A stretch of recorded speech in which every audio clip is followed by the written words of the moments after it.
It's past 8. Yet another ace pick from Rialto, the home of fine film.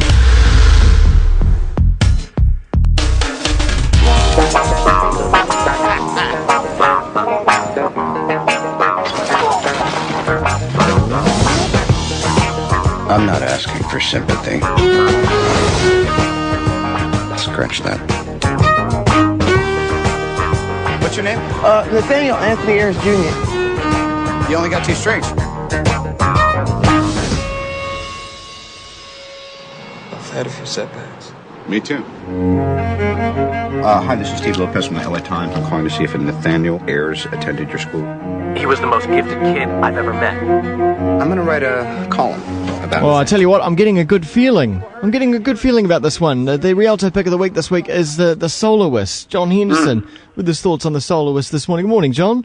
Good morning. It is a story about a boy. Last week it was a girl, this week it's a boy. It seems to be a recurring theme, male or female, week in, week out. Interesting story about a boy who was a child prodigy in music and ends up a homeless man on the streets. And what happens is columnist Steve Lopez, played by Robert Downey, is at a dead end in his job as a journalist. And one day he sees this guy on the street playing some incredible music on a 2-string violin. And he's thinking, well, what's this all about? So he goes and continues watching him day in, day out, sees this guy around, this homeless guy, who seems to have an incredible prodigal talent, and starts to chat to him and becomes a bit of a friend to him. It's all quite innocent at this stage. Now, Steve Lopez, he's not doing too well in his job as a journalist. He's a little bored, and he's starting to wonder why he even bothered. He's getting burned in his private life as well as his work life. He's having a lot of conflict and confrontation. So he enjoys talking to this homeless guy because this homeless guy just seems to live for his music. So he's kind of fascinated. He's thinking, well, how did this guy get this talent? So they start chatting, and it turns out that this guy who's Nathaniel Ayers, who's actually played by Fox, great performances by Jamie Foxx and Robert Downey Jr. They do very well in this movie, considering that it's a movie based on a true story that's only a few years old. I mean, I remember this on the news. It was on the news last year. Yeah, I saw a feature on it on 60 Minutes. That's it. Yeah, I mean, this guy is the real deal. Nathaniel Ayers exists, as does Steve Lopez, the columnist. So he starts writing about this guy, Nathaniel Ayers, in a column.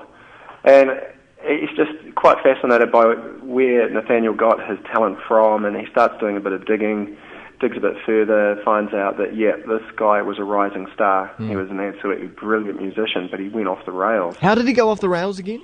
Well, I'm expecting to find that out in the movie. Okay. You know, I was thinking, it's got to be some whacked-out drug experience that he never came back from. He crawled down that dark hole and never reappeared, and his mind's in tatters. But it's never really obvious in this movie what happened. And I think he's definitely a schizophrenic, is what you get out of it. Nathaniel Ayers, voices, mood swings.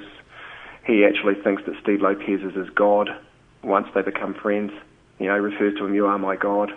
You know, quite weird stuff. I think it was a case of, he was on meds and then he went off and then he didn't take the meds or something. Yeah, but I mean, absolutely, when you are a schizophrenic, there are drugs you can take to level you out. But I don't think that the meds were the cause of his illness, and certainly the meds help him control his illness. But I think what happened, it's not a movie about schizophrenia, so don't get me wrong. But I'm just surmising I think that often schizophrenics struggle to stay on the meds because everyone wants to feel that they're getting better. And certainly one sign of that is when you can control your own drugs. And so I think he does do that. But unfortunately, when you're looking at the man in the mirror, often whoever's looking back isn't quite what you want to see. So I think at times Nathaniel thinks he is getting better, but during this movie you see he actually gets a lot worse. And he seems to get worse under pressure. And that's the irony of this movie, is Steve Lopez wants to help this guy. He's thinking, look, if I can get him back on track with his life and hook him up and get him connected with a cellist, another cellist in a philharmonic orchestra, and perhaps steer him back in that direction, it'll be awesome for him. And so he starts writing about this guy in the column and does this stuff. And Steve Lopez is getting hounded at work by his editor. He's saying, you're trying to exploit this guy, this poor homeless dude. And Lopez is going, no, I just really want to help him. But unfortunately, the pressure's just too great. I mean, this guy is probably more helpless than homeless. Right. And during the movie, you see that, okay, for all that Lopez is absolutely sincere in what he's trying to do, Nathaniel just can't cope with it. In the description of the film, it puzzled me that it said there was a chance meeting between the two, right? But it had chance in quotation marks, so I'm not sure if it was chance. What was your impression of their actual first meeting? I think that it was one of those funny things where sometimes you wonder if it's just fate. Right. And so that's what they're getting at. Yeah, and I mean, okay, if they'd never met, then none of this would have occurred. I mean, certainly there wouldn't have been a column written every week that rolled into a book that became a movie about a guy's life story. And the funny thing is, it's one of those movies, often I leave these real-life stories, and it's kind of like a call to arms or a challenge. Yeah. You go away thinking, oh, that was awesome in terms of I feel inspired and uplifted. That's incredible. But I came away from this movie thinking, gosh, life is what you make of it, but at the same time, sometimes, even though you're given opportunities, you can't grab them because you're just not ready for them, or you're not prepared to actually handle it. And that's the kind of where I was at with it. I mean, cinematographically, there's some interesting stuff. Nathaniel's really into his colours, and they try and do these weird scenes where, seeing them from Nathaniel's point of view, and there's colours everywhere, and he's well into Beethoven. So if you like Beethoven, you'll just go off at this movie, because there's some great orchestral pieces. But I just didn't really, I was thinking, well, I don't know, is that how schizophrenic would view the world? And how do we know that this is how Nathaniel views the world? Yeah. Or is this just, well, we had $100K in the budget to put towards special effects, so we decided to do that? I mean, there were times when I was a bit confused as to where we were trying to go with the film. Okay. Did it feel real to you in the end, or did it have too much Hollywood shine on it?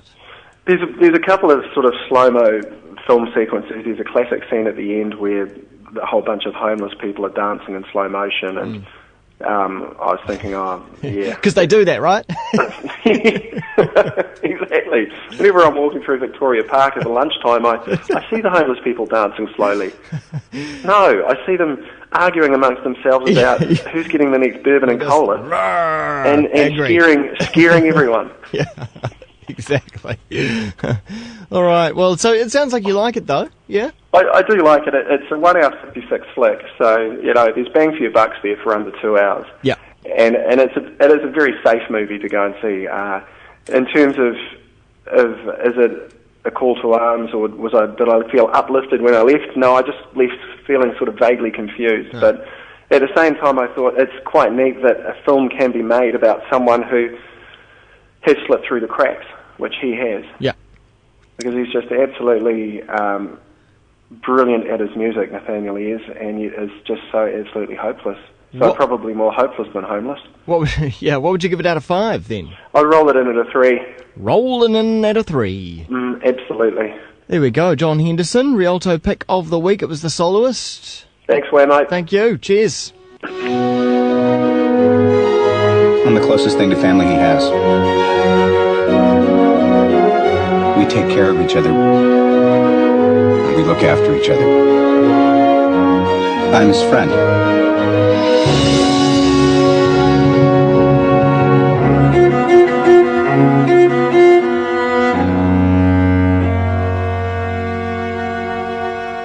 Sweet as. Check out rialto.co.nz.